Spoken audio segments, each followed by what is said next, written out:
Você acompanha a partir de agora TV Saber. Apresentação Gil de Oliveira.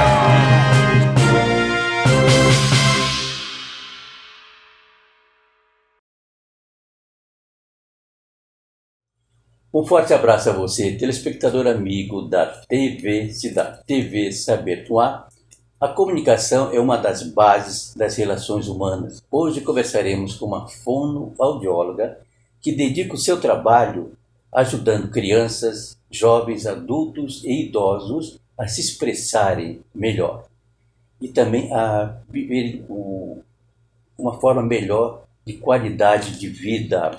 Para tanto, com muito prazer falar com a fonoaudióloga Fabiana Guedes, com mais de 30 anos de experiência clínica, especializada em audição de um sentido amplo, também pioneira no tratamento do processamento auditivo do Vale do Paraíba. Fabiana, seja muito bem-vinda, muito obrigado pela sua presença.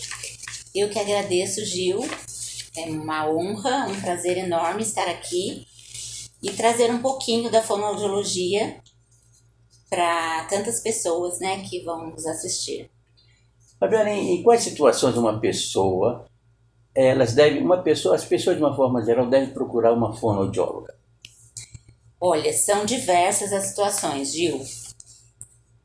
A pessoa percebendo uma dificuldade ao falar, ao ouvir, ao ler, escrever, uma alteração na voz, até mesmo dificuldades em respirar e engolir, em qualquer idade, o fonoaudiólogo vai atuar. Essa questão de engolir é um negócio que muita gente não sabe que uma fonoaudióloga... Por que que dá esse problema?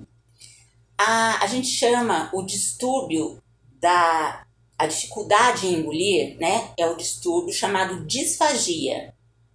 Dificuldade na deglutição, que é o ato de engolir. E isso pode ocorrer por conta de algumas doenças, né? Então, existem alguns quadros, existem muitos casos em pessoas idosas, doenças como Parkinson, o próprio Alzheimer, e às vezes outros casos, né? Existem também doenças infantis que tem a disfagia e que precisa do fonoaudiólogo. Você é pioneira no Vale do Paraíba no tratamento do processamento auditivo no Vale, que reúne ciência e um cuidado humano. Como é que se dá esse processo?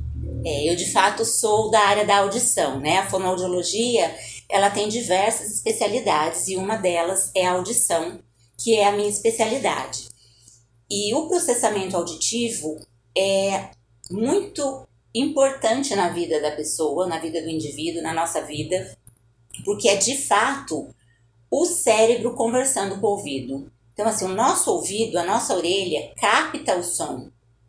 E dentro dela tem partes dentro da orelha, né? A orelha externa, a orelha média e a orelha interna.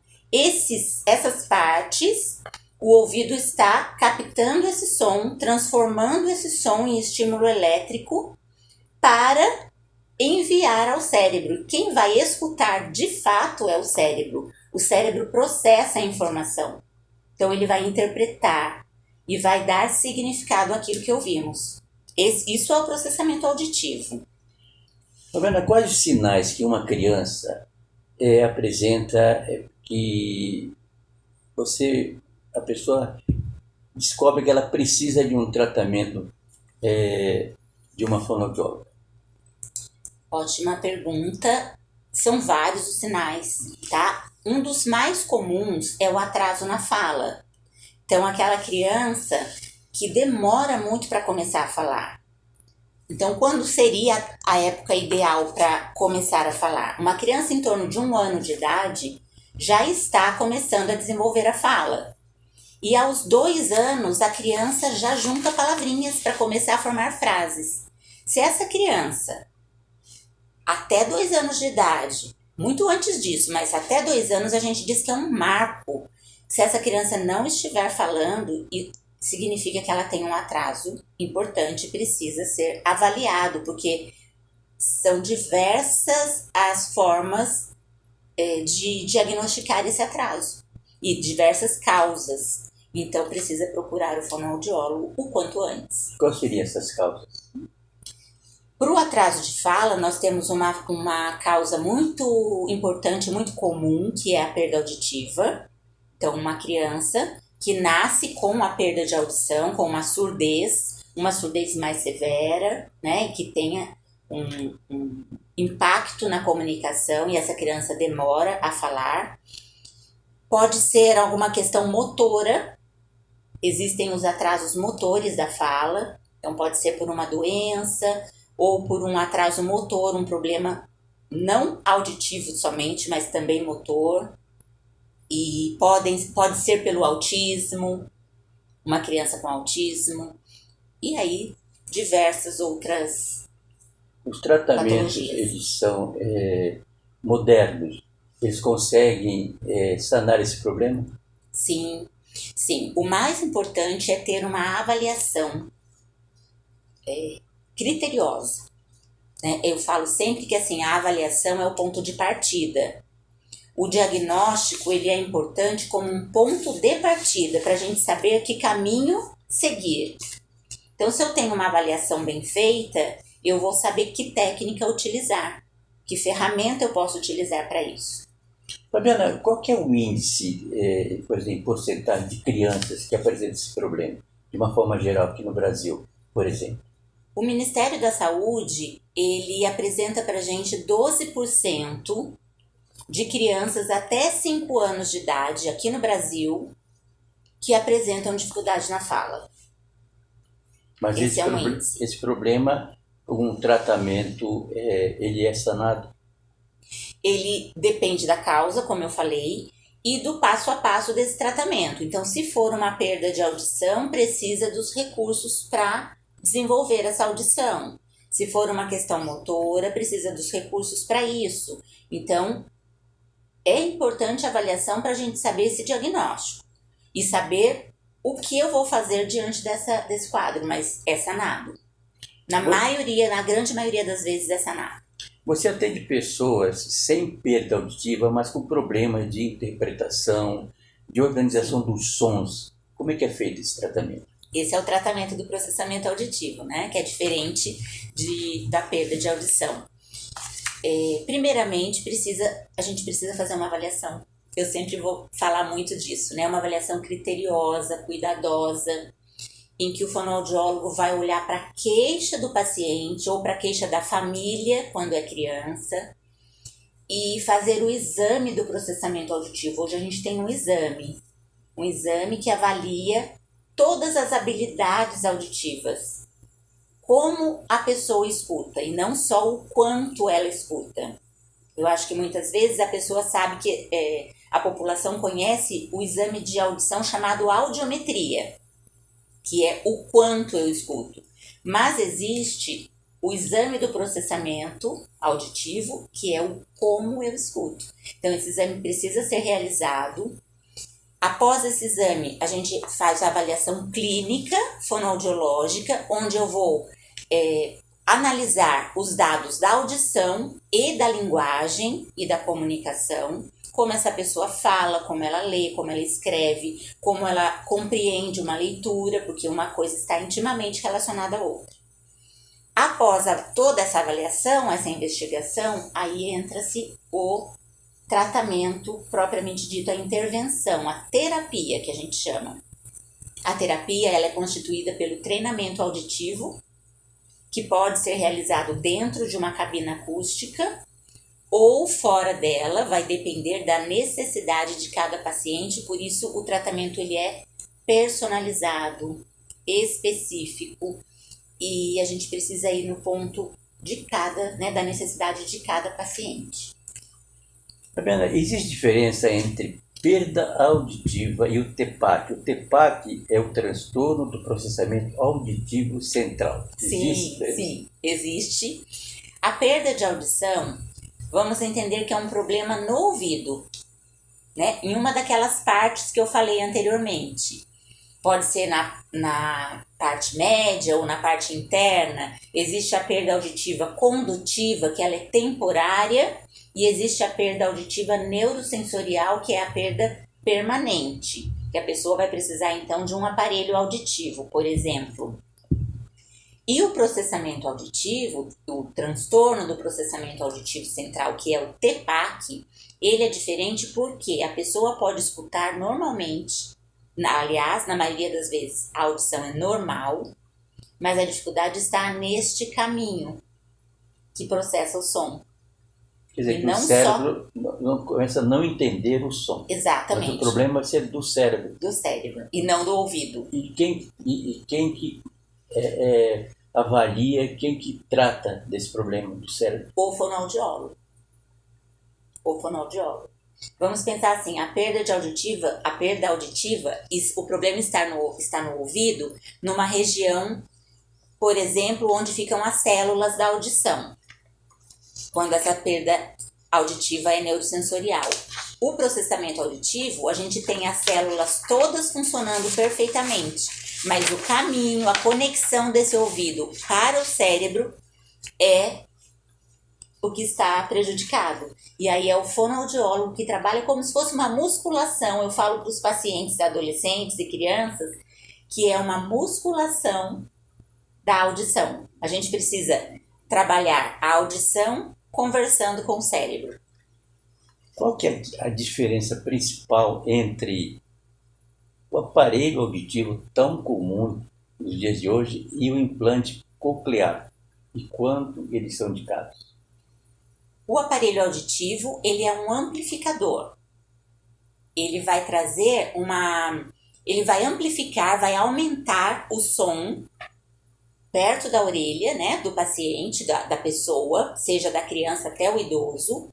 Esse som vai chegar para o cérebro dessa pessoa de forma amplificada, porque a pessoa provavelmente tem uma perda leve ou uma perda moderada, às vezes uma perda severa, em alguns casos o aparelho é suficiente. O implante coclear já é diferente. Ele é um dispositivo eletrônico, ele não é mais um amplificador, ele é sim um estimulador elétrico. E vai ser introduzido cirurgicamente.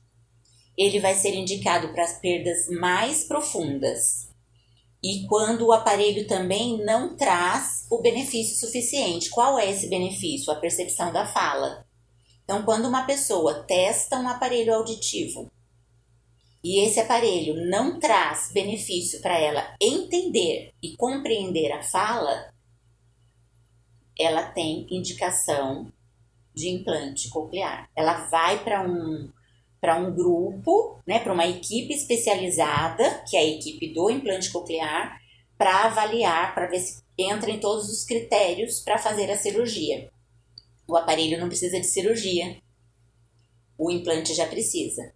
É uma cirurgia com um equipamento que fica dentro da cabeça, dentro do ouvido, e uma parte externa, fora da cabeça, onde o som é captado. Aí ele é eletricamente estimulado e a pessoa, então, né, o cérebro vai processar essa informação. Mas também precisa da terapia para aprender a ouvir com implante coclear. Tem que ter essa terapia? Tem.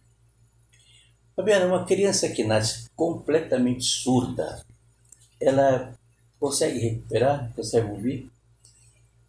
Aí o implante coclear chegou para exatamente isso, né? A criança que nasce completamente surda, ela precisa do diagnóstico precoce o quanto antes, para que ela chegue a esse centro de implante coclear, bem novinha, seja implantada, faça a cirurgia e comece então a sua reabilitação, ou melhor, a sua habilitação. Nós dizemos que a criança, quando ela nasce surda e ela vai para a terapia, é a habilitação auditiva, ela vai aprender a ouvir.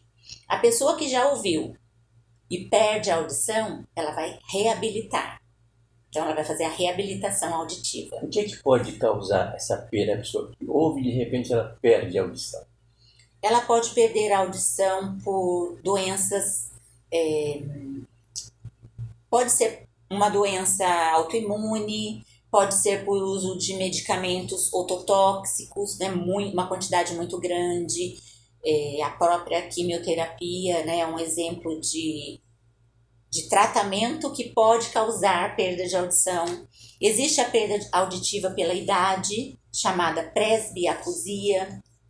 A pessoa vai perdendo a audição ao longo do tempo, né? E existe também a perda auditiva por traumatismos. Então, às vezes, um acidente de carro, de moto, pode causar, né? Afetar o ouvido e causar a perda de audição. Fabiana, o estresse pode interferir na audição de uma pessoa? Pode. E hoje é muito comum. Hoje a gente fala muito em saúde mental, né? E a saúde mental, ela está intimamente relacionada à audição. As emoções, né? Nós sabemos que a audição, ela nós ouvimos desde o útero.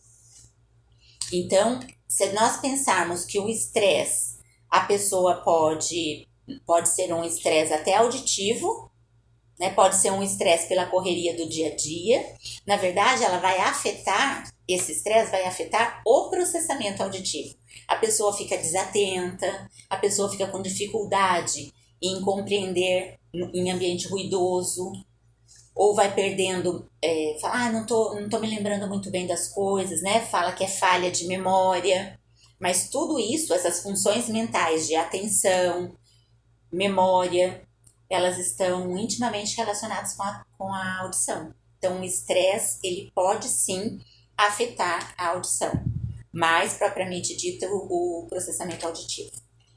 Pena, cantores e professores, já se ouviu falar que eles devem ter acompanhamento fonoaudiológico? Sim. E por quê? Cantores, professores, não só eles, todos os profissionais que usam a voz como ferramenta de trabalho precisam de um acompanhamento fonoaudiológico.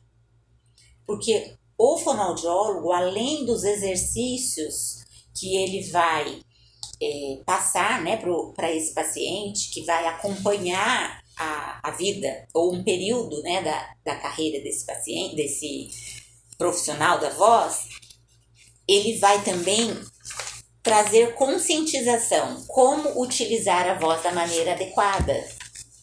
Então, existe a conscientização, o como utilizar essa voz da maneira adequada e os exercícios apropriados para esses profissionais que usam a voz como ferramenta de trabalho.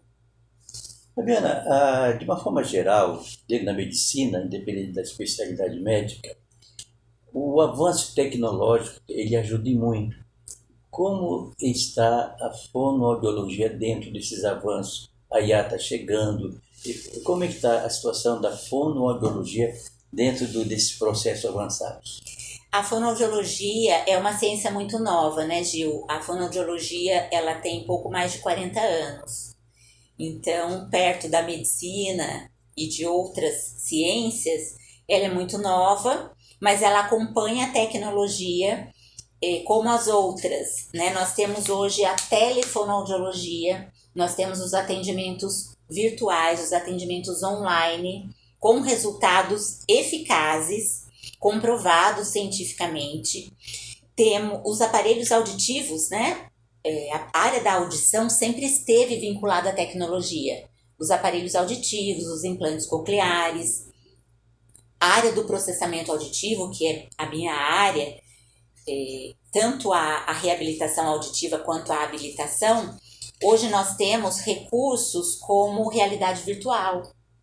Então, a IA ela está presente. Hoje os congressos, o último congresso que aconteceu agora, em novembro de 25, nós tivemos muitos trabalhos acerca do assunto de inteligência artificial. Então, a fonoaudiologia acompanha aí.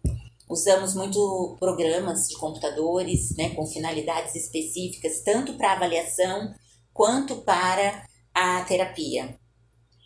Quais os cuidados básicos que ajudam a preservar a voz? Preservar a voz são diversos, vou citar alguns aqui.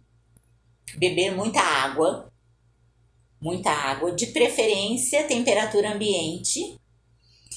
Também evitar gritos, evitar ambientes ruidosos, competição vocal, né? Eu tenho que gritar muito, falar muito alto em lugares ruidosos. Também o uso de bebidas alcoólicas, cigarros, isso pode afetar a voz ao longo do tempo. E acho que uma coisa muito importante é saber que, assim, a qualquer sinal que você perceba que a sua voz não está boa, um sinal muito comum é a rouquidão, correr para uma avaliação, para um médico otorrinolaringologista e para o fonoaudiólogo. Muitas vezes a pessoa chega ao fonoaudiólogo e o fonoaudiólogo encaminha para o médico e vice-versa. Mas a rouquidão, por mais de 15 dias, ela é algo que está já em alerta, a gente precisa correr. Então, ficar rouco não é comum. Ficar rouco significa que tem alguma coisa atrapalhando, né, a produção da minha voz. Então, existem essas dicas aí. Ana, o Zezé de Camargo, o cantor, muita gente fala que de um tempo, de uns 2 anos para cá, ele exigiu muito na voz, nos agudos que se falam, né? E muita gente fala que ele prejudicou a voz, que ele, em algumas situações ele não está cantando, ele está usando um playback. Isso pode ser verdade? Por exemplo, entre aspas, aquela gritaria toda, entendeu? Isso prejudica uma voz que você falou agora. Prejudica. Eu, Gil, não sou da área da voz, eu não sou especialista em voz, né? Então, eu tenho um conhecimento para orientar os pacientes, mas, por exemplo, dentro da especialidade de voz, existem profissionais que trabalham especificamente com cantores.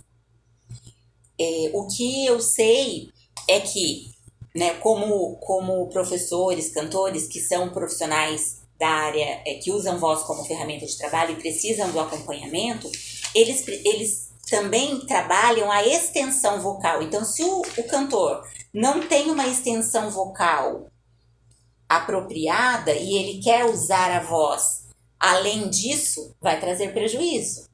Eu gostaria que você falasse um pouquinho mais, detalhasse um pouco mais sobre disfagia, porque é o seguinte, dizem que uma pessoa quando sofre um AVC, às vezes a voz fica muito comprometida, aquela dificuldade de fala.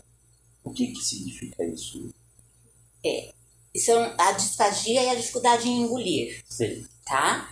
E a questão da fala, nos casos neurológicos, como um AVC ou um AVE, né, que é o acidente vascular encefálico ou cerebral,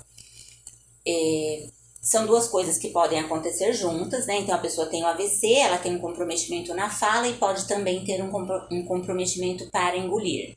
No caso da disfagia, que é o distúrbio da deglutição, o profissional vai ajustar a alimentação, vai vai verificar se essa pessoa pode comer alimentos sólidos ou se a pessoa usa sonda, né? Se vai fazer a passagem de sonda para alimentação sólida ou pastosa, enfim.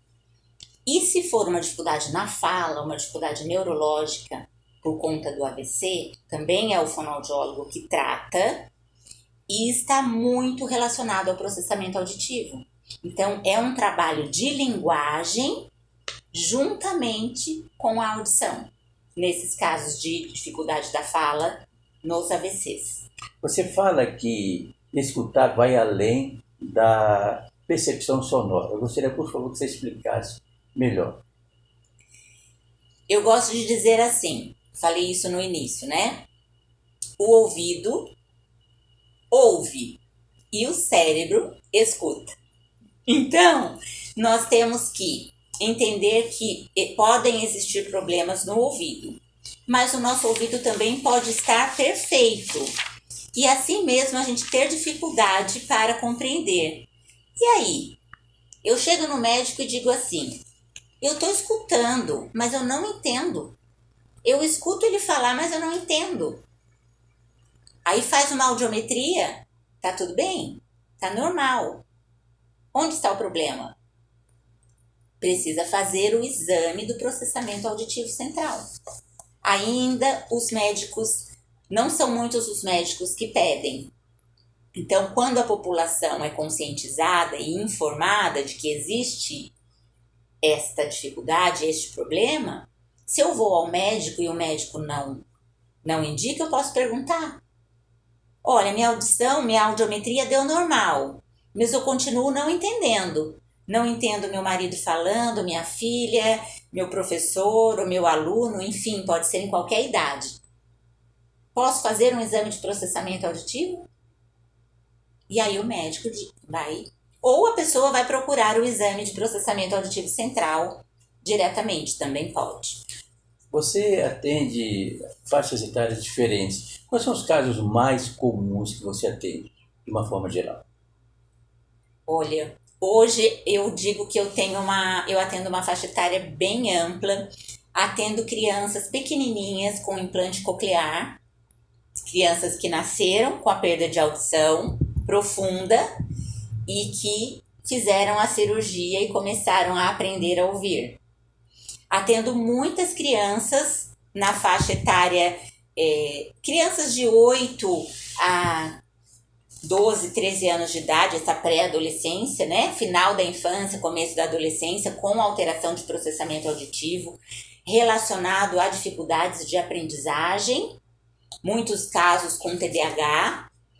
Atendo adolescentes com transtorno de processamento e atendo adultos e idosos, alguns com perda de audição e outros não, outros querendo melhorar a qualidade de vida por conta da escuta. Fabiana, alguma coisa você gostaria de acrescentar que não foi abordado? Ou reforçar alguma coisa? Eu gostaria de reforçar o seguinte, não existe preguiça para ouvir e preguiça para falar. Então, se eu tenho diante de mim alguém que não está desenvolvendo a fala, não adianta eu dizer assim, ele tem preguiça de falar. Ou se eu tenho alguém diante de mim que não está ouvindo bem, eu falo assim, ele está fazendo ouvido de mercador, né? Ele não quer ouvir. Não existe preguiça. Existe uma dificuldade por trás desse comportamento que precisa ser analisada, precisa ser verificada para que possa ser tratada e que melhore o desempenho dessa pessoa em qualquer idade, desde a criança mais novinha até os idosos. Eu acho que aí fica essa dica, tá? Tá ótimo. Fabiana, para finalizar, gostaríamos que você deixasse uma mensagem a quem nos assiste. A mensagem é a seguinte, complementando isso que eu falei agora. Se você, ou a sua família, ou alguém na sua família, tem uma dificuldade para ouvir, para falar, uma queixa de aprendizagem, uma queixa de leitura, tem dificuldade para ler, às vezes um problema na voz, uma rouquidão persistente, não hesite em conscientizar, em informar essa pessoa, em ajudar essa pessoa a procurar o profissional especialista, que é o fonoaudiólogo. O fonoaudiólogo trabalha com a comunicação humana, é um leque enorme. E ele vai orientar, avaliar e tratar. Mas lembrando que a prevenção é sempre o melhor caminho. Onde encontrar Fabiana Guedes? Fabiana Guedes, a clínica Fabi Guedes, fonoaudiologia, ela se localiza hoje na rua Claro Gomes, número 26, Vila Jabuticabeiras, aqui em Taubaté. Tem o Instagram, que é o @fabiguedes.fono, e o nosso telefone na clínica é o 12 99139 2684. Fabiana, mais uma vez, muito obrigado pela sua participação, nos explicando todo o seu trabalho como fono, uma das mais credenciadas fonoaudiólogas aqui do Vale do Paraíba. Eu que agradeço, Gil, mais uma vez. Espero ter contribuído e fico à disposição para dúvidas e Se as pessoas quiserem me procurar lá no Instagram, eu respondo. Que bom. Tá bom? Muito Então, obrigada. nós é que agradecemos. TV Saber chega ao seu final. Agradecemos o carinho da sua audiência, da sua sintonia. Estaremos de volta na próxima semana. Conversamos com muito prazer com a fonoaudióloga Fabiana Guedes, falando sobre todo o seu trabalho dedicado a crianças, jovens, adultos e idosos, do seu problema de linguagem e também buscando uma melhor qualidade de vida. Forte abraço.